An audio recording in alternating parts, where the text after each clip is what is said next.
आता इतर ठिकाणी कीर्तनं होतात ती वेगळी असतात, पण मराठा आरक्षणाच्या संदर्भात जेवढी कीर्तनं झाली, या कीर्तनाचा बेस पॉइंट आणि कीर्तनाचा विषय वेगळाच आहे आणि सर्वांना ज्ञात आहे.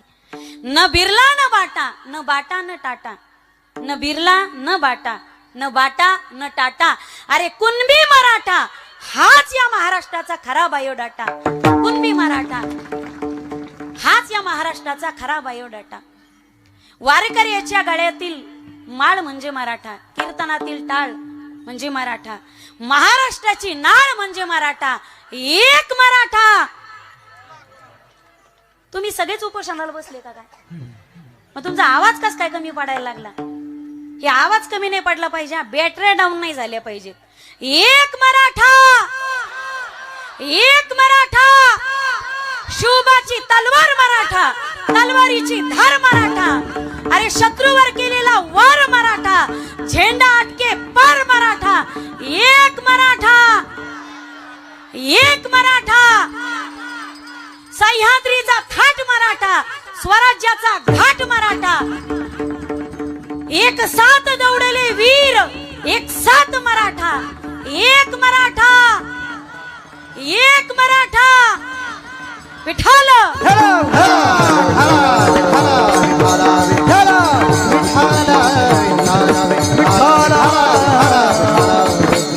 मराठा या शब्दाची व्याख्या संकुचित करू नका. 18 पगड जातींना संबोधन आहे ते मावळा मराठा.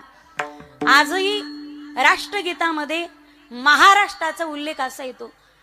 पंजाब सिंध गुजरात महाराष्ट्र नाही येत. मग तिथं का भांडणच केले का आपण? मराठा. अगदी मद्रासी गॅझेट मध्ये तुम्ही पाहताल, सातारा गॅझेट मध्ये सुद्धा मरहट्टा. अरे मरेल पण वाकणार नाही, मोडेल पण वाकणार नाही, आणि शेवटचा क्षण असा आला तर युद्धापासून कधी हटणार नाही. त्याचं नाव म्हणजे मर्द मराठा. पूर्वीच्या काळात आपली पूर्वज ज्यावेळी लढाईवर जायचे, आजही माझ्यापेक्षा तुम्ही सर्वजण तज्ञ आहात आणि इतिहासाचे संशोधक आहात, तेवढ्या बाबतीत तुमच्या तुलनेत अभ्यासाने साधनेने मी फार छोटस लेकरू आहे. कीर्तनात बसले काही वडिलांच्या वयाचे, काही आजोबांच्या वयाचे, काही माझ्या भावाचे वयाचे, इकडे काही माझ्या आजीच्या, आईच्या आणि बहिणीच्या वयाचे आहेत. कदाचित मला राजकारणातलं कमी कळतं बरं का, माझ्यापेक्षा तुम्ही अभ्यासू लोक आहात. आपले पूर्वज 6 महिने लढाईला जायचे आणि उरलेली 6 महिने शेती करायचे. 18 पगड जातींना संबोधन. मी एक एक मुद्दा तुमच्या समोर मांडणारी. 18 पगड जातींना संबोधन आहे मावळा मराठा. साडी, कोळी, तेली, तांबोळी, कहार, महार, सुतार, चांबार, कहार, लोहार, नावी, वाणी, कैकाडी, भील, ब्राह्मण, कुणबी, धनगर, हाटकर. 18 पगड जातींना संबोधन आहे ते म्हणजे मावळा मराठा. जो समाज तलवार चालण्यामध्ये तरबेज होता,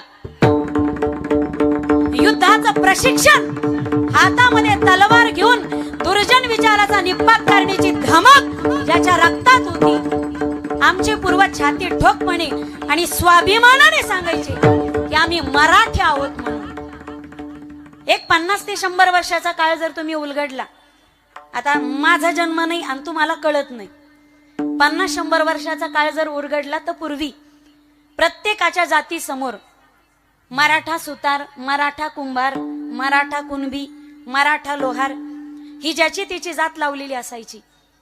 म्हणून आपण पूर्वीचे कुणबीच आहोत. पण मराठे का झालो? मग औरंगजेबाच्या सुद्धा चरित्रामध्ये उल्लेख येतो, कितने मराठे आये हे. एकदा बादशाह बिघडला आणि त्याच्या सेनापतीला विचारू लागला, अरे क्यों शिवा थकता नहीं, क्यों शिवा झुकता नहीं, क्यों शिवा परास्त नहीं होता. त्याच्या एका सैनिकानं, नोकराने त्याला उत्तर दिलं, हुजूर शिवा के पीछे उसके मराठों की फौज है, इसलिए वो शिवा परास्त नहीं होता. अरे मराठों की फौज जब चलती है तो कभी रुकती नहीं, मराठों की फौज जब चलती है तो कभी झुकती नहीं. मराठों की फौज जब चलती है तो कभी रुकती नहीं. और सबसे गजब की बात है, मराठों की फौज जब चलती है तो आजकल के बेईमान नेताओं की तरह पैसों से बिकती नहीं. इसलिए शिवा की हार कभी नहीं हो सकती. इमानदारीचा कळस आहे त्याच्या रक्तांमध्ये. आम्ही इमानदारीला जागतोत माईबाप. मरायचा प्रसंग आला तरी हरकत नाही, पण इमानदारीला जागणारी माणसं आहोत आम्ही. आणि त्यांचं नाव आहे मराठा. 18 पगड जातींना संबोधन आहे, मावळा मराठा. मग त्यात कुणबी कसं झालं आणि मराठा म्हणजे काय? मग आम्ही मराठा कधी होतो आणि कुणबी कधी होतो? मग का कुणबीचा मराठा झाला का मराठाचा कुणबी झाला? महाराष्ट्रामध्ये आणि मराठी मातीमध्ये जो जो व्यक्ती राहतो तो प्रत्येक व्यक्ती मराठाच आहे. मराठा पाटलाईनी उड्या आणायच्या नाहीत, आम्हीच मराठा आहोत फक्त. 18 पगड जातींना संबोधन आहे ते म्हणजे मावळा मराठा. आजही तुम्ही विदर्भामध्ये गेलात तर कुणबी मराठ्याच्या त्या ठिकाणी 50 जाती आहेत मराठ्यांच्या, आणि त्यातले आपण एक कुणबी मराठा. विठ्ठल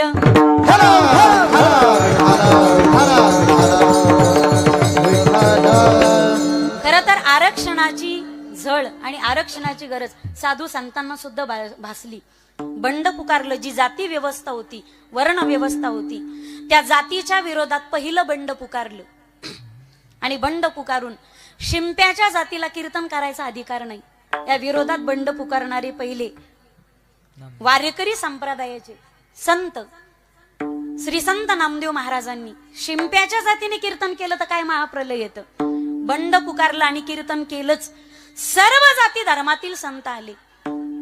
आता त्यातही पहा तुम्ही, तुकोबाराय, तुकोबारायचं प्रमाणच आहे. तसं आडनाव पाहिलं तर मोरे, पण तुकोबाराय दाखला देतात आमच्या जातीचा कुणबी.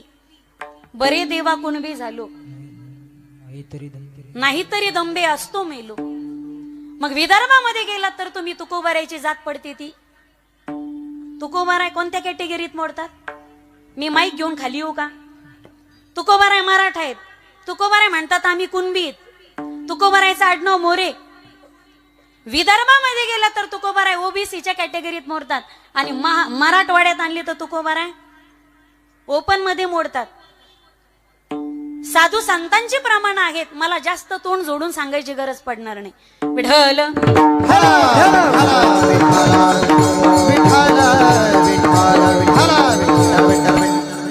खरं तर हा पहिला शब्द आहे. मराठी शब्दकोशामध्ये तुम्ही तपासला तर कुळव बी. कुळव म्हणजे ज्याने जमीन नांगरली जाते ते साधन. आता मला शेतीतलं जास्त काही सांगता येणार नाही. माझे पती कीर्तनकार आहेत. जरी असले तरी एका शेतकऱ्याचीच पोरगी, मी शेतकऱ्याची सुने. थोडंफार मला माहिती, पण पूर्वीचे फारसे शब्द मला माहिती नाही. मराठी शब्दकोशाचा जर तुम्ही विचार केला तर अपभ्रंशित शब्द आहे तो म्हणजे कुणबी. पहिला शब्द आहे कुळव आणि अधिक बी. कुळव म्हणजे ज्याच्या सहाय्याने तुम्ही शेती नांगरून काढतात. शेती नांगरून काढण्याचं आणि व्यवस्थित करण्याचं साधन म्हणजे कुळव. आता अनेक साधन आले, तो भाग वेगळा असेल.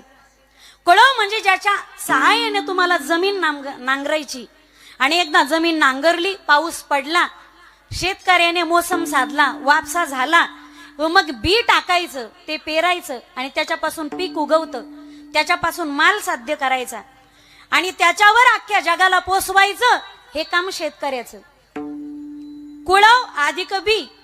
जमीन नांगरून काढणं, बी पेरणं, त्याच्यापासून पीक पिकवणं, आणि त्याच्यापासून जगाचा पोशिंदा, जगाला पोसवणं.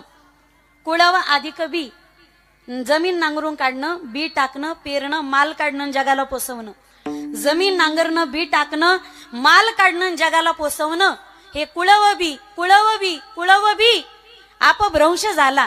त्यातलं लई गेलं न वही गेलं, त्याच्या जागी बाणाचं न आलं. धनुष्यपणाच्या वाट्याला अजून कळालं नाही मला. विठ्ठल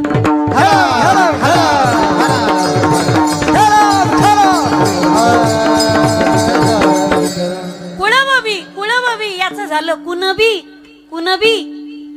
महाराष्ट्रात राहणारा प्रत्येक व्यक्तीच मराठा आहे, पण मराठ्याच्या पुढे प्रत्येकाची विशिष्ट जात लागलेली आहे. म्हणून ज्याचं आणि त्या शेतीचं नातं आहे, ती माती जो कसतो, कुळवबी. कुळवबी याचा अपभ्रंशित शब्द आहे तो म्हणजे कुणबी, म्हणजे कुणबी मराठा. विठ्ठल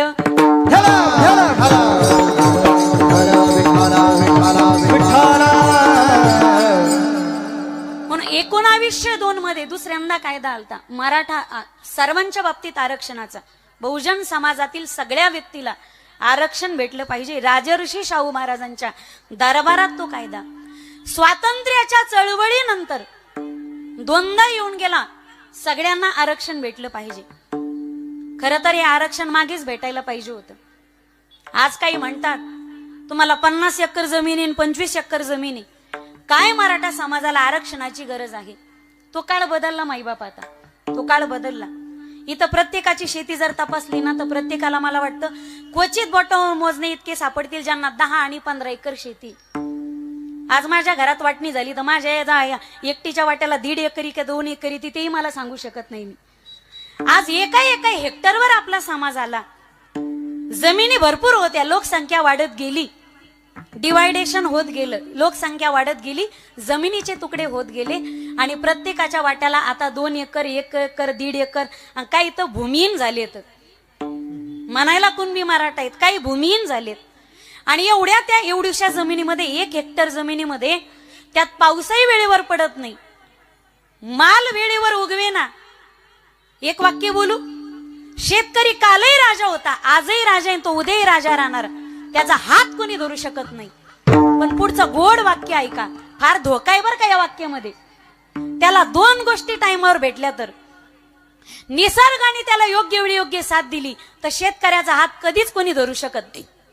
आणि सरकार मायबापानं त्याच्या शेतमालाला योग्य वेळी योग्य भाव दिला तर शेतकऱ्याचा हात कधीच कोणी धरू शकत नाही. पण नेमकं आमचं असं झालं, माय झाली भगवती बाप झाला मारुती. अरे एका हेक्टरवर आपण आलो, 1.5 1 एकरावर आपण आलो आणि त्या 1 एकरामध्ये पाऊस नीट पडाना, हायत्या मालाला सरकार नीट भाव देना.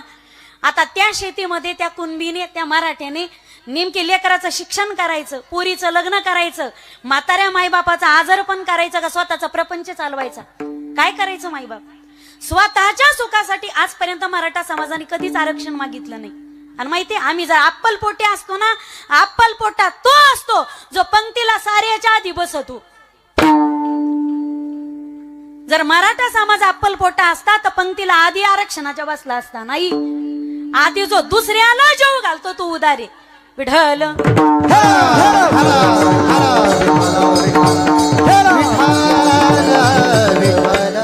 आधी दुसऱ्याला पंक्तीला जेव घातला. आता तुमचं पोट भरलं ना, आता जेवायची बारी आमची.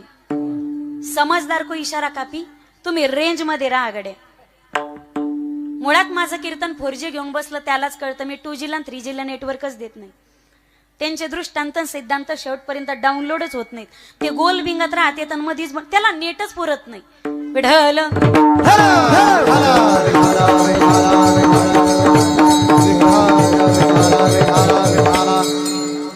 पहिली पंगत झाली, आता बसायची बारी आमची. आम्ही बसलोत ना, आता वाढायचं काम ज्यांचं पोट भरलंय ना त्यांनी करणं गरजेचं आहे.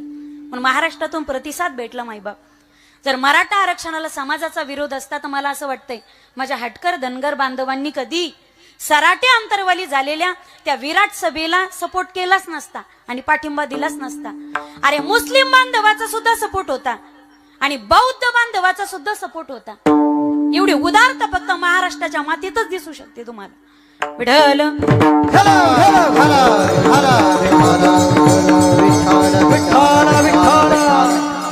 म्हणून कुणबी आणि मराठा हे वेगळे नाहीत. कुणबी आणि मराठा हे एकच आहेत, अपभ्रंशित शब्द. आणि या मराठा समाजाला कुणबी म्हणून आरक्षण जे त्याच्या हक्काचंच होतं हे आधीच मिळायला हवं होतं. पण आज हक्काविषयी मराठा समाज जागरूक झालाय आणि कधी नव्हे तो एकदा जवळ आलायत ना.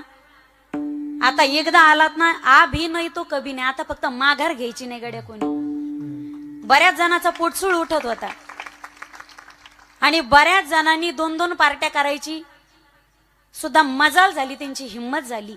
पण तरी सुद्धा कधी न फुटणारा मराठा. खरंच आपण आपली इकी दाखवली बरं का, इकीचे बळ. जोपर्यंत झाडूच्या काड्या एकत्रित येते तोपर्यंत झाडू अख्ख्या गावाचा कचरा साफ करतो. पण ज्या दिवशी झाडूच्या काड्या विभक्त होतात, डिवायडेशन होतं, त्या दिवशी झाडू कचरा साफ करणाऱ्या झाडूचाच कचरा झाल्याशिवाय राहत नाही. विठ्ठल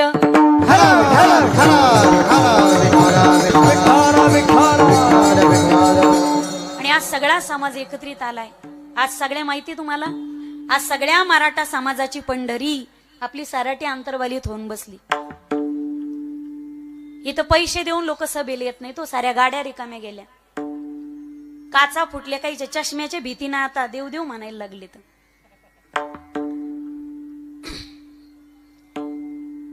इथं गाईचं दूध पिऊन अक्कायला ना, गाडवीच्या दुधानं काय होत असते.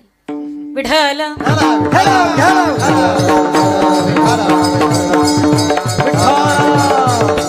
एक गोड वाक्य बोलू, हा आडमुठा आंदोलन नाही.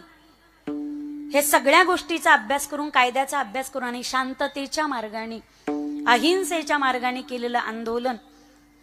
आजपर्यंत ज्या एकही आंदोलनाला कुठं गाल बोट लागलं नाही. पण एक वाक्य लक्षात घ्या, सगळ्या देवांमध्ये आपण शांत देवता आणि लवकर प्रसन्न होणारी देवता म्हणजे महादेवाकडे पाहतो. एवढा भोळा येतो, स्वतःची बायको जरी मागितली तर भक्ताला बायकोही देऊन देतो.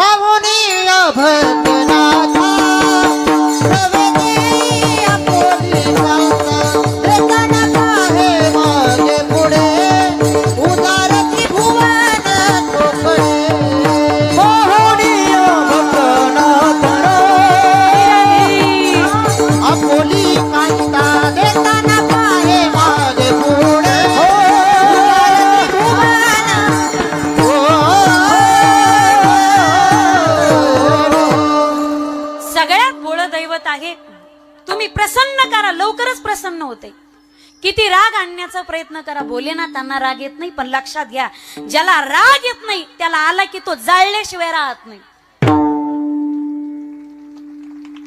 प्रत्येक गोष्टीच्या 3 डिग्र्या असतात, प्रत्येकाची सहन करण्याची सहनशीलता असते. पहिल्यांदा पदर पसरून मागितलं, नाही दिलं. 30 दिवस दिले होते. पण मराठा केवढं उदार अंतकरणे, गड्यांना 10 दिवस शिल्लक दिले. 10 दिवस, तब्बल 40 दिवस दिले. आणि ते 40 दिवस जाऊन आज 7वा दिवस आहे उपोषणाचा. 7वा दिवस आहे माईबापास. आमचा अंत पाहू नका आणि वाटेलाही कोणी जाऊ नका. आमच्या वाटेत जर आडवे येताल, ही आमच्या हक्काची लढाई आणि वाटेची लढाई, ही नियमाला धरून केली लढाई, आडमुठी लढाई नाही. राग येत नाही, पण त्याला जर खवळण्याचा प्रयत्न कराल तर मग 3रा नेत्र उघडल्याशिवाय राहणार नाही. विठ्ठल माझं तर आता लाईव्ह कीर्तन चालू आहे. बस काय व्हायचं ते होईना. आता काय होय ते फक्त कीर्तनच बंद पडते ना.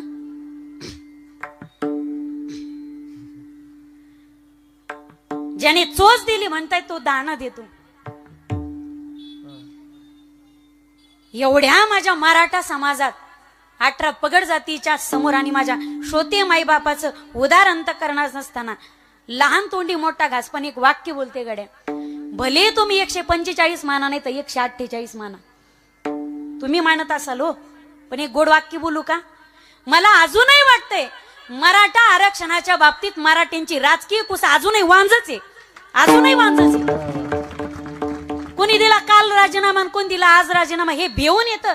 म्हणते ना धाका बेनं भूत पळत, तशी गत झाली. तुम्ही राजीनामे दिलेत पण ते मंजूर तर व्हायला पाहिजेत ना. जर द्यायचे असते तर मग याच्या आधीच दिले असते ना. का आम्हाला पोरकं सोडलं. असं म्हणतात जातीसाठी माती खायची वेळ आली तरी मागे पुढे पाहू नका. हे जातीसाठी नाही पण वरचेवर माती खातेतच. याचं संशोधन होणं गरजेचं आहे. इथं आमदाराचा पोरगा आमदार होतोय, खासदाराचा पोरगा खासदार होतोय. अरे तुमच्या 5-5 पिढ्या आम्ही तुम्हाला निवडून दिलं, आमच्या जीवावर तुम्ही राजकारण केलं. आज तुमचे पोरं परदेशात शिक्षण घेतायत आणि आमचे चटाया गोळा करतायत. कधी जानाची नाही तर मानाची तरी वाटू द्यालाच.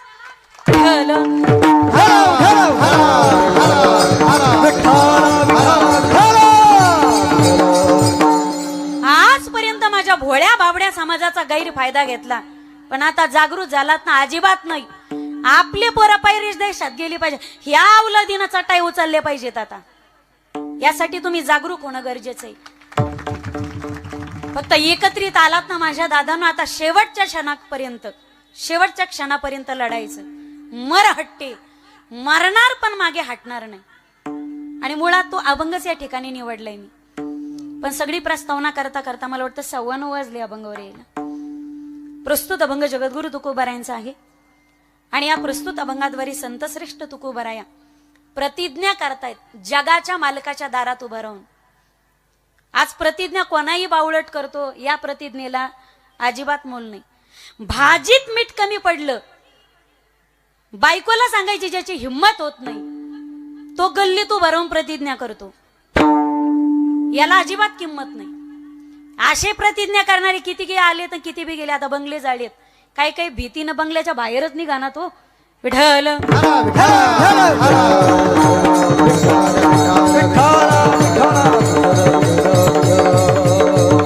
फक्त विनंती असेल माझी, ज्यांनी आत्महत्येचा प्रयत्न केला, धमक होती म्हणून केलं, विनंती असेल, इथं थोडस खर्चटलं माणसाला तर घंटाभर करमत नाही. अहो स्वयंपाकाला उशीर झाला थोडासा, नवरा तांबे फेकून बायकोला आणतो. 4-4 दिवस झाले इथं ज्यांच्या पाण्याचा घोट मुखामध्ये नाही. आणि मनोज दादा जरांगे पाटील यांनी तर आयुष्यात किती उपोषण केली असतील. मागच्या प्रकरणापासून फक्त ते फेमस झाले. पण माझं माहेर शहागडच्या जवळ, मला माहिती माझ्या लग्नाच्या अगोदर पासून सुद्धा त्यांनी आमरण उपोषण केले, साखळी उपोषण केलेत. पाण्याचा थेंब मुखामध्ये अख्खा आयुष्य ज्या माणसाचं मराठा समाजाला आरक्षण मिळून देण्यातच गेलं, हे आपल्याला फक्त 2 महिन्यापासून येडं लागलंय. आणि आरक्षण म्हणजे आपल्याला काय कळायला लागलंय. त्या माणसाचं अख्खा अर्ध आयुष्य आणि पूर्ण तारुण्य त्या माणसाने मराठा समाजासाठी खर्ची केलंय. आणि छत्रपती शिवरायानंतर स्वराज्यामध्ये तेवढी समाजाची तळमळ. आणि छत्रपती शिवरायानंतर जर ह्या मस्तक जर कोणाच्या चरणी झुकवा वाटत असेल ना, तर नारदाच्या गादीवरती शपथ घेऊन खोटं सांगत नाही माईबाप, मनोज दादा जरांगे पाटलाच्या चरणी नतमस्तक तुम्हाला व्हावंच लागणार आहे आणि झुकवावंच लागणार आहे. आणि तुकोबरायाच्या नंतर जाळोनी संसार बैसलो अंगणी, हे प्रमाण जर कुणाला लागू पडत असेल तर ते मनोज दादा जरांगे पाटलांना. विठ्ठल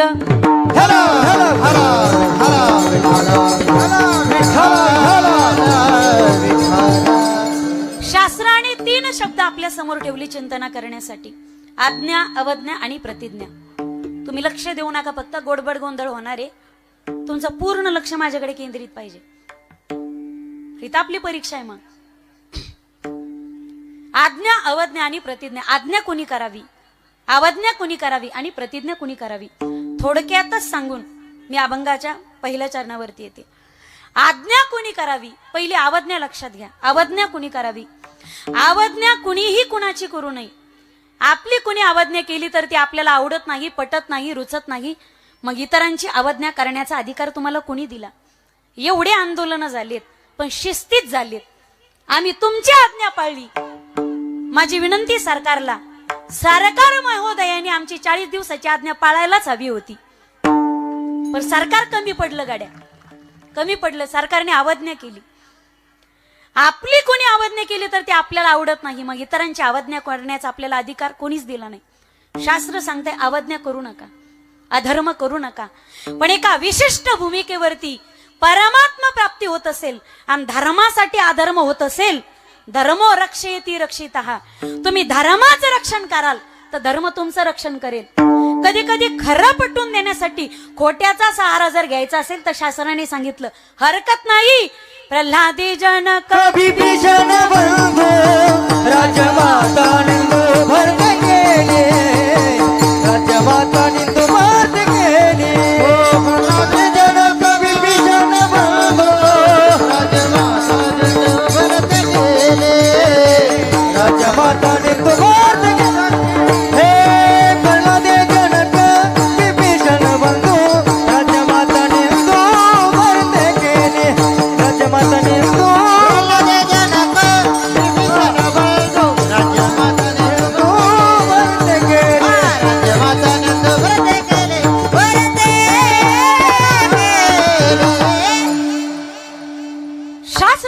अधर्म करू नका, अवज्ञा करू नका. एका विशिष्ट भूमिकेवरती परमात्मा प्राप्ती होत असेल तर देव जोडे तरी करामा. जर आमचे अंतःकरण जळत असतील आणि ते तुम्हाला दिसत नसतील तर तुमची घरं जळताना तुमचं अंतःकरण कसं होईल? हा अधर्म आहे, पण शास्त्राच्या भाषेत केलेला अधर्म. हा करायला हरकत नाही, म्हणजे कराच असं मी म्हणत नाही. ही संतप्त झालेली भावना आहे. पुन्हा 7 दिवस झाले मुखामध्ये अन्नाचा कण नाही, पाण्याचा थेंबही जरांगे पाटील घेत नव्हते. तुम्ही आमच्या मागण्या का पूर्ण करत नाहीत म्हणून संतप्त झालेली महाराष्ट्राची, मराठ्यांची आणि तरुणांची भावना, त्या भावनेचा उद्रेक म्हणून इतर भवन तुम्ही जाळलेले पाहिले असतील. शास्त्र सांगते अवज्ञा करू नका. दुसरा मुद्दा समोर घ्या. आज्ञा कुणी करावी? आज्ञा देवानी करावी, आज्ञा वेदांनी करावी, आज्ञा संत महंतांनी करावी. वेदांची आज्ञा मातृदेवो भव, पितृदेवो भव, आचार्य देवो भव, अतिथी देवो भव. थोरा मोठ्यांचा आदर करा. देवाची आज्ञा जडजडूनी वाहिला निघ, ये भक्तीचे वाटे लाग, जे पावसे अव्यंग निजधाम माझे. साधू संताची आज्ञा आली या संसारा, उठा वेग करा, शरण जावो दारा पांडुरंगा, शरण जावो दारा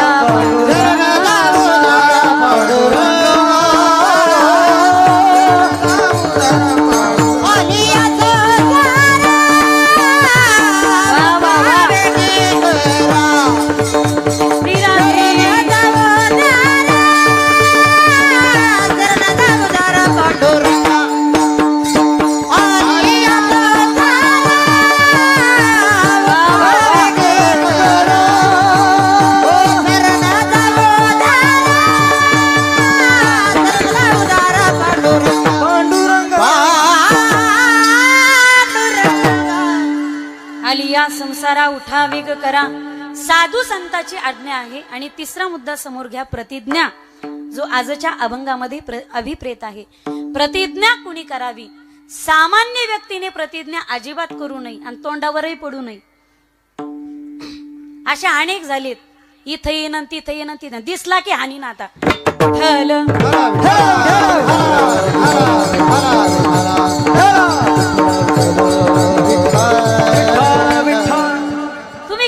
बावट समजलं का काय?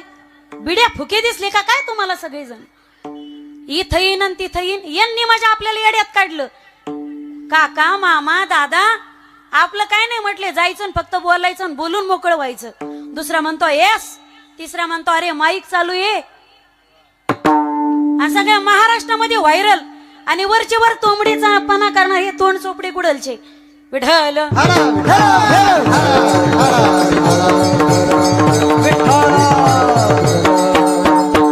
आता काय नाही, इथं येईन तिथं येईन कसा चपलानी आणि ना. आता महिला मंडळ सुद्धा आता संतप्तच आहे.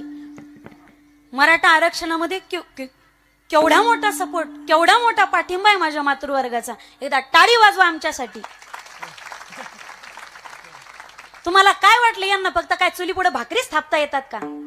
केवढा पाठिंबा होता माझ्या मातृवर्गाचा. आज तुमची गरजच पडणार नाही. बांगड्याचा साडी खनचोडीचा हा हेरच ठेवलेला आहे. ज्या ज्या ठिकाणी, प्रत्येक ठिकाणी बोर्ड आहेत. जोपर्यंत मराठ्यांच्या मागण्या पूर्ण होत नाही तोपर्यंत मी ना कोणत्या पक्षाचा ना कोणता पक्ष माझा. मग कोणत्याही राजकीय पुढाऱ्यांनी गावामध्ये प्रवेश करण्याचा हिम्मत करू. प्रत्येक गावात बोर्डच आहेत. आणि आमच्या सृष्टी सरकारला तर महिला मंडळनी बोर्डच लावला होता. जो राजकीय पुढारी भेट देण्यासाठी येईल त्याची ओटी भरून त्याची पाठवणी करण्यात येईल. नादच करायचं नाही महिला, यांचा नादच खोळा. विठ्ठल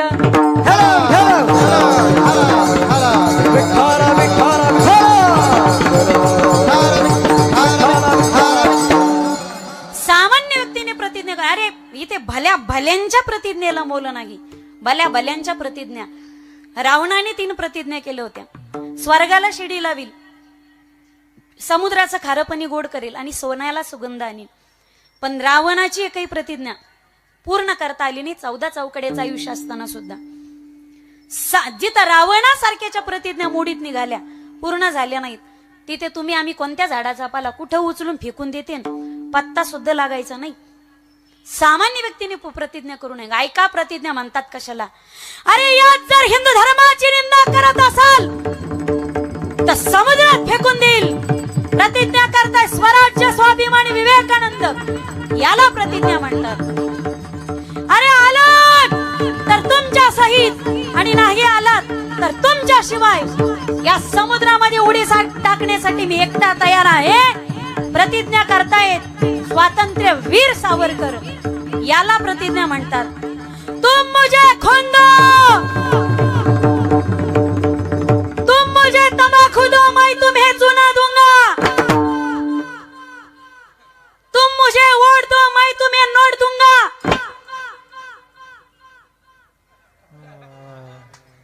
मी तुमच्या पुढे हानू हानू घेईन बर का. आता असल्या हलकट प्रतिज्ञा नव्हत्या. तुम मुझे खून दो मैं तुम्हें आजादी दूंगा. आझादीची प्रतिज्ञा करतायत नेताजी सुभाष चंद्र बोस. याला प्रतिज्ञा म्हणतात. मैं अपनी झांसी नहीं दूंगी. इंग्रज सरकारला ठणकावून सांगते झाशीची राणी लक्ष्मीबाई. अरे बुंदेलखंड के घर बोलो से हमने तो सुनी कहानी थी. अरे खूब लड़ी मस्तानी वह तो झाशी वाली राणी थी. प्रतिज्ञा करते झाशीची राणी लक्ष्मीबाई. याला प्रतिज्ञा म्हणतात. आजही प्रतिज्ञेचा विषय निघला अंगावर काटा उभा राहतो. राजा आधी लगेन कोंढाण्याचं आणि मग माझ्या रायबाचं. प्रतिज्ञा करतायत नरवीर तान्हाजी मालुसरे. याला प्रतिज्ञा म्हणतात. आणि शास्त्राच्या परिभाषेमध्ये ज्यांचं नाव घेतलं असता प्रतिज्ञेला प्रतिष्ठा प्राप्त होते. भीष्मपान केला करा. भीष्मपान केला करा. भीष्मपान केला करा. भीष्मपान केला करा. धनुर्धरा रक्षिले. धनुर्धरा रक्षिले. ऐतिहासिक शरण जावे. ऐतिहासिक शरण जावे. धनुर्धरा रक्षिले. धनुर्धरा रक्षिले. ऐतिहासिक जावे. ऐतिहासिक शरण जावे. विटपण केला करा. धनुर्धरा रक्षिले. धनुर्धरा रक्षिले. धनुर्धरा रक्षिले. विटपण केला करा.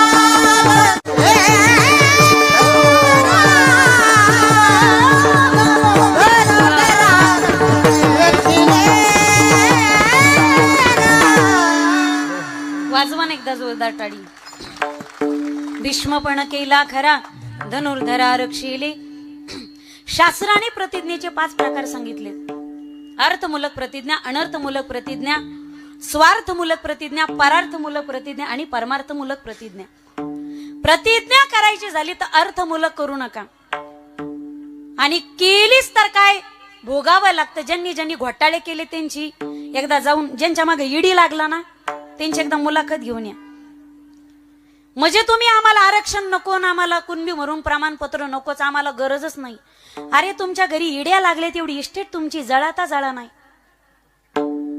अरे आमच्या घरी दात घासायला काडी उरली नाही. आता नसेल तुम्हाला गरज हरकत नाही, तुम्ही घेऊ नका ना. पण निदान ज्याला भेटतंय त्याच्या वाटेत तरी कशाला येतात आणि त्याची वाटमारी तरी कशाला करतात.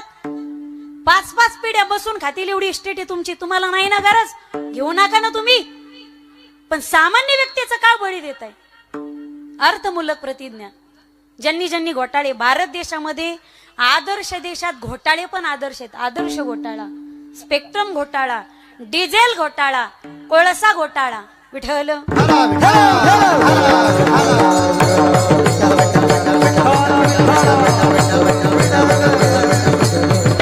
एक वाक्य बोलू का गोड माईबाप. आमच्या भारत देशात कधीही पाकिस्तानचा दरारा नव्हता.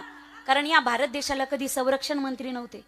भारतात कधी वीज जात नव्हती कारण भारतात ऊर्जा मंत्री नव्हते. आमच्या भारतामध्ये कधी शेतकरी आत्महत्या करत नव्हता कारण या भारत देशाला कृषी मंत्रीच नव्हते. जेव्हा जेव्हापासून ही पदं भरायला लागली तेव्हा तेव्हापासून लोक हुरफाटी मारायला लागली. 50 वर्षापूर्वी शेलूच्या मोंड्यामध्ये तेव्हाचे कृषी मंत्री आले होते. माझा जन्म नाही तुम्हाला कळत नाही त्याच्यामुळे डोकं लावायचं काम नाही. 50 वर्षापूर्वी कृषी मंत्री आले. एका बाजूला मिरचीचा, एका बाजूला कांद्याचा बाजार होता. विविध बाजार बघत बघत ते कृषी मंत्री आले मिरचीच्या बाजारात. एका बाजूला हिरव्या मिरच्या, एका बाजूला लाल मिरच्या होत्या. त्यांनी विचारलं का रे, शेतकऱ्यांना विचारलं या हिरव्या मिरचीचा भाव किती. त्यांनी सांगितलं सध्या काय भाव इकडं 80. किती, चला जाऊ दे 100 रुपये किलो हिरवी मिरची. भेटू द्या ना, कोणाच्या कशाला पोट चढ उठवतो दो, कोणाच्या कायला पोटात दुखत. काजू बदाम 500-500 रुपये पावशेर येतं. 500 रुपयाला पावशेरच भेटते ते. शेतकरी आजपर्यंत कधी ओरडला का 500 रुपयाच्या भावावर? अजिबात नाही. ते महाग येतं ते विचारित बी नाही, खातं बी नाही. आपले शेंगदाणेच काजू काजू म्हणून खायचे. जास्त डोकं लावणे ते शेंगदाणेच घ्यायचे काजू म्हणून खायचे. त्याच्या शेतमालाला 1-2 दिवस जर भाव आला तर कशाला आरडा आणि ओरडा. कधी जर त्याची चूल आनंदामध्ये पेटत असेल तर पेटू द्या ना माईबाप. अन्नदाता सुखी भव. विठ्ठल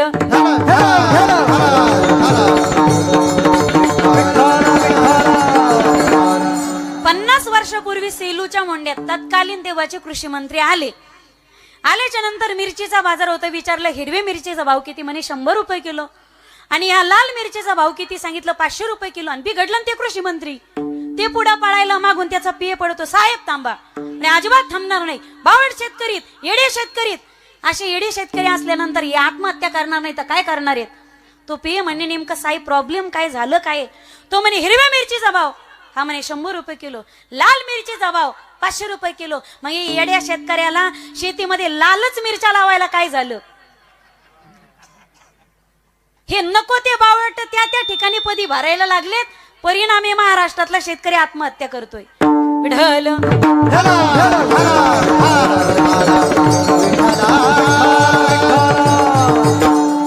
प्रतिज्ञा करायची असेल तर प्रतिज्ञा अर्थमूलक नसावी. अर्थमूलक प्रतिज्ञा महाभारतामध्ये एकाने केली होती. 100 पैकी एकही पिंडदान करायला सुद्धा उरलं नाही. सुच्छ मगरे दास्यामी विना युद्धेन केशवा. भगवान परमात्म्याने शिष्टाई केली. दुर्योधना तसं पाहिलं तर पांडव अर्ध्या राज्याच्या अधिकारी, त्याच्या वाट्याचं आहे बाबा हो, त्याला देऊन टाका. अर्ध राज्य त्याच्या वाट्याचं आहे, अर्ध्या राज्याच्या अधिकारी. पण नाही जाऊ द्या, टक्केवारीत का होईना देऊन टाका ना. विजान 5 गावची तरी जहागिरी अजिबात जमणार नाही म्हणे. सुईच्या टोकावर बसेल एवढी माती काय, जमीन काय, माती सुद्धा पांडवांना युद्धाशिवाय देणार नाही. गोडीत मागितलं, शिष्टाई करून सांगितलं, शहाण्यासारखं सांगितलं. नाही न जमलं त्याच्यामुळे जाळपोळे आणि बंगली पेटून दिले. हा त्याचा परिणाम आहे. दुर्योधना तुला गोडीत सांगत होतो रे, गुलाबीत सांगत होतो. रक्तपात होईल, हजारो स्त्रिया विधवा होतील, वर्णसंकर होईल, पण ऐकत नाही ना. आता युद्ध अटळे. लक्षात घ्या, जी गोष्ट सांगून आपला हक्क आहे ना माणसाने मागितला पाहिजे, मागून मिळवला पाहिजे. नाही जमला तोंड वाजून मिळवला पाहिजे. तरी नाही तर तोंडात वाजून मिळवा, पण अधिकार मिळालाच पाहिजे. विठ्ठल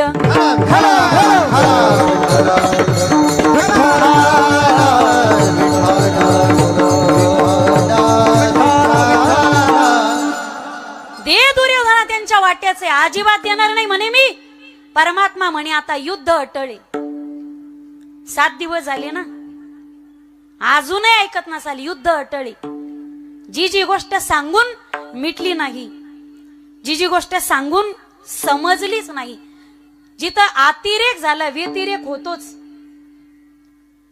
सांगून जमली नाही, परिणामी महाभारती युद्ध झालं. जगातल्या सगळ्या मोठ्या मोठ्या युद्धामध्ये ज्याची गणना होते, जगातलं सगळ्यात मोठं युद्ध महाभारत. का? फक्त पांडवांना त्यांचा हक्क सहजासहजी मिळाला नाही म्हणून. विठ्ठल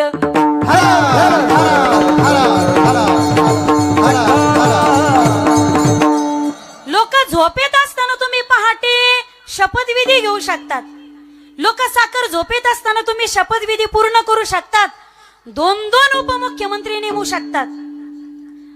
रात्रीतून तुम्ही राष्ट्रपती राजवट लागू करू शकतात. लोक झोपेत असताना तुम्ही नोटाबंदी करू शकतात, पुन्हा नव्या नोटा आणू शकतात. मग मनावरच घेतलं तर हे सरकार मराठा समाजाला आरक्षण का देऊ शकत नाही? हा प्रश्न काही मिनिटांचा आहे माईबाप. एवढे दिवस घालायची गरजच नाही. हे मनावरच घेईना. हे आपल्याला चॉकलेट द्यायला येतं 2 दिवसाचं 3 दिवसाचं. येडं समजलं का काय? येतं 2 कोटी येणारा समाज इथं लग्नाला सांगितलं लोक सहकुटुंब सहपरिवार एकट्यावर भागवीत येत. आता इथं सांगून लग्नाला कुणी येईना. 2 कोटी समाज काय येडपट होता का? लेकरं बाळा एवढ्या उन्हातानामध्ये घेऊन यायला.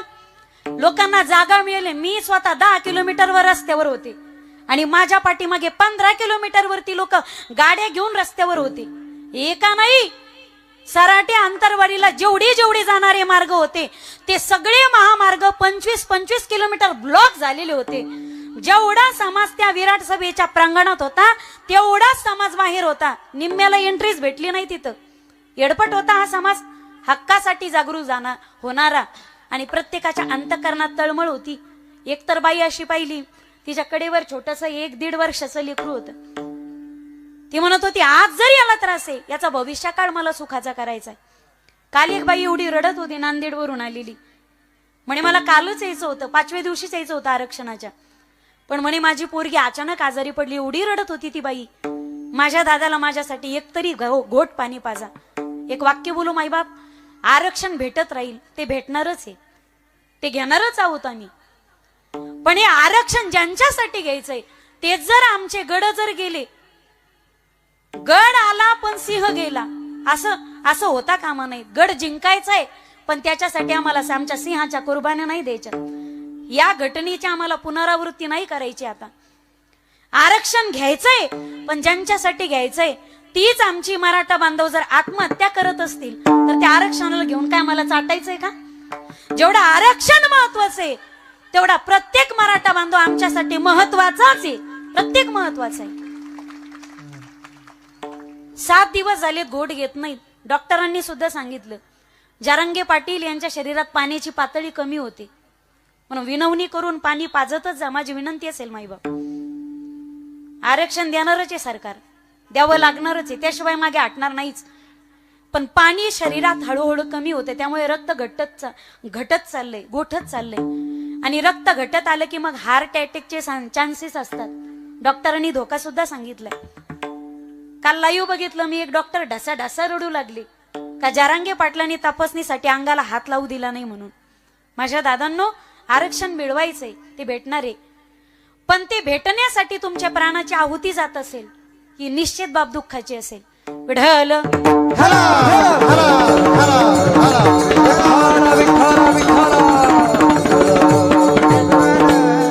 ज्यावेळी छत्रपती शिवराय 32 मन सोन्याचं राजसिंहासन आणि महाराष्ट्राचे छत्रपती म्हणून ज्यावेळी राज्याभिषेक होणार होता ना, एक एक पाऊल सिंहासनाकडे जात असताना पावला गणित दबकत पावलं टाकत होती छत्रपती शिवराय, आणि प्रत्येक पावला गणित डोळ्यात घळाघळा अश्रू होत होते. त्या सिंहासनावर, राजसिंहासनावर बसताना राजांच्या कानात आवाज येत होता, राजा पोराचं लगीन नाही हो, आधी लगीन कोंढाण्याचं आणि मग माझ्या रायबाचं. तानाजी मालुसरी दिसत होते, सूर्याजी मालुसरी, येसाजी कंक, दादाजी नरसप्रभू, शिवानावी, सगळे महाराष्ट्र या हिंदवी स्वराज्यासाठी प्राणाची आहुती देणारे सगळे मावळे राजांना त्यावेळी दिसत होते. हे 32 मन सोन्याचं सिंहासन आज मला बसण्यासाठी, हे हिंदवी स्वराज्य पूर्ण झाले, स्वराज्याचं स्वप्न पूर्ण झाले, ही श्रींची इच्छा होती. पण तब्बल या 32 मन सोन्याचं सिंहासन प्राप्त करण्यासाठी 18 पगड जातीतील माझ्या मावळ्यांचं मला प्राणांचं बलिदान द्यावं लागलं. एक एक मावळ्याचं बलिदान राजांना त्यावेळी आठवत होतं. गड मिळवायचाय पण याच्यासाठी सिंह जाता कामा नाही. विढल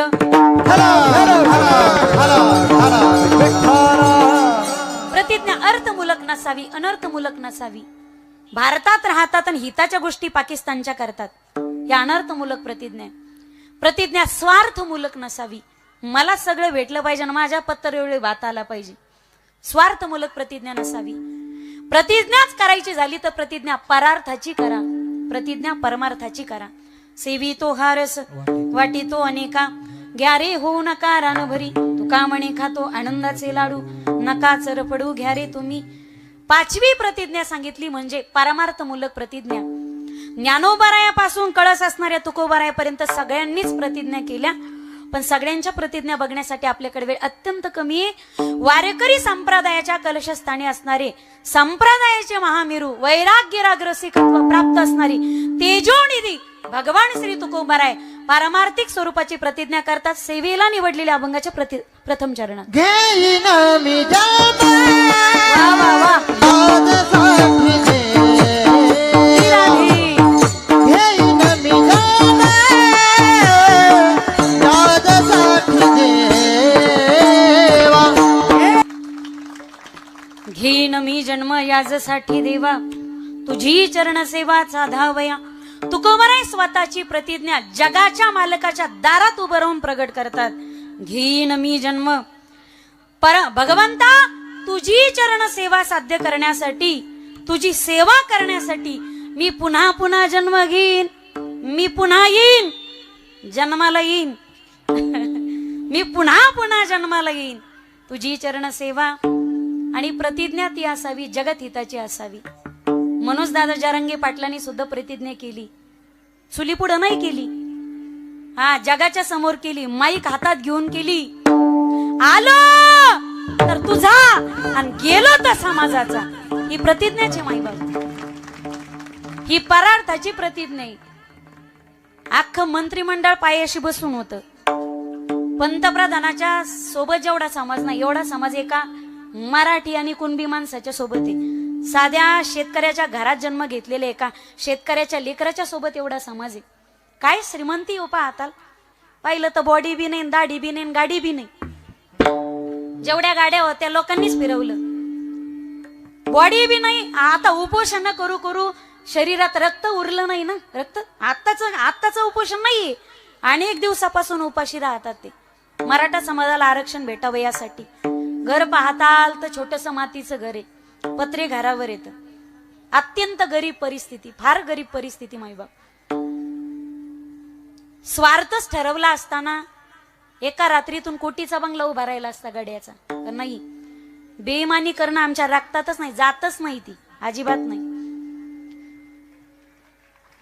थोडक्यांना नाही, तिडक्यांना नाही, टक्केवारीत नाही, सरसगट सगळ्या मराठा समाजाला कुणबी म्हणूनच आरक्षण मिळालं पाहिजे एवढा हट्ट आहे त्या माणसाचा. म्हणून माझी विनंती असेल, पाणी पिताना पाण्याच्या घोटा गणिक मनोज दादा जरांगेची आठवण ठेवा माझ्या दादांनो. आणि जेवण करत असताना प्रत्येक घासा गणिक मनोज दादा जरांगे पाटलाची आठवण ठेवा. काहींनी कोजागिरीची पौर्णिमा साजरी केली नाही. आम्ही महाराज लोकांनी तर नाही केली बुवा. आणि दुसरी गोष्ट ग्रहण बी होतं. त्या दुधाचा थेंब तुमच्या मुखामध्ये घेत असताना माईबाप, पण आमच्यासाठी आमचा बाप सराटीत अजून उपाशी आणि बिना पाण्याचा बसलाय. हे वाक्य विसरून नाही चालणार नाही. पाण्याच्या घोटा गणिक आणि प्रत्येक जेवणाच्या घासा गणिक त्या माणसाची आठवण ठेवा. काय निष्ठा कशी असावी माईबाप, किती निष्ठा असावी. आणि जातीसाठी केवढा मोठा लढाई. फार वर्षांनी, शेकडो वर्षांनी असं नेतृत्व आम्हाला भेटलं, खंबीर भेटलं. नेतृत्व खंबीर भेटलं, खानदानी भेटलं बरं का, खानदानी भेटलं. ज्याच्या खांद्यावर ओझं दिलं, खरंच खानदानी नेतृत्व आणि खंबीर नेतृत्व महाराष्ट्राच्या मातीला अनेक वर्षाच्या पुण्याने भेटलं माईबाप. या खंबीर नेतृत्वाला आता गमावू नका. पांडुरंगाकडे एकच प्रार्थना करूयात, पांडुरंगा आमच्यासाठी आमचा भाऊ लढतोय ना अंतर्वालीत, आमच्यासाठी आमचा भाऊ लढतोय. आम्ही किती जगले तर धड आमचं भलं करू शकत नाही, शेजारच्याच भलं करू शकत नाही. आम्ही कोणी उपयोगाचे नाहीत. आमचं आयुष्य आमच्या भावाला लाभू दे, आमचं आयुष्य मनोज भाऊंना लाभावं. त्यांच्या शरीरात बळ यावं, मराठ्यांसाठी लढण्यासाठीचं बळ त्यांच्या रक्तात यावं, त्यांचं आयुष्य लाभावं, आमचंही आयुष्य त्यांना लाभावं. पांडुरंगाकडे आपण प्रार्थना करूयात. अरे लाख गेले तरी चालतील, पण लाखाचा पोशिंदा जाता कामा नये. आज लाख गोळा केलेत ना फक्त एकट्याने, आणि तो लाख गोळा करणारा जाता कामा नये. लाख गेले तरी चालतील बाकीचे, पण लाखाचा पोशिंदा कोटीला गोळा करणारा मराठा समाजाचं स्वाभिमान, धर्मवीर म्हटलं तरी आता वावगं ठरणार नाही. धर्मवीर, मराठा भूषण मनोज दादा जरांगे पाटील भरपूर आयुष्य प्राप्त होऊ दे. प्रतिज्ञा केली जी सगळ्यांच्या हिताची. तुकोबाराय प्रतिज्ञा सांगतात, घेईन मी जन्म याजसाठी देवा, तुझी चरण सेवा साधावया. काय मला तर वाटतं असे महापुरुष असतात, हे अवतारी पुरुष असतात, हे एका जन्मातलं नसतं. ज्यावेळी एखादा संत, एखादा सद्भक्त जन्माला येत असेल, त्याची भक्ती एका जन्मातली नसते. तिळ तिळ पुण्य साचा पडे, पर हे बहुता जन्मी जोडे. नाम तुझे वाचेशी आतोडी समागम घडे संताचा. तशी मराठा समाजाच्या विषयी एवढी कळकळीची, तळमळीची भावना उत्पन्न झाली. बंदे में कुछ तो दम हे, त्याशिवाय 2 कोटी समाज जमलाच नाही, अजिबात नाही. आणि महाराज लोक फुकट पळालीच नाहीत. आम्ही येतो, आम्ही येतो. आमचे 10 फोन करून कुठे तारीख भेटत नाहीत. आम्ही स्वतः होऊन फोन करत होतो, आम्ही सेवा देतो, आम्ही सेवा देतो. अरे पैसे देऊन जे महाराज लोकांच्या तारखा भेटत नाही, ते स्वतः म्हणत होते आम्ही येतो. याचा अर्थ काहीतरी धमक नसली, नक्कीच असली पाहिजे. ते व्यक्तीमध्ये काहीतरी धमक असली पाहिजे.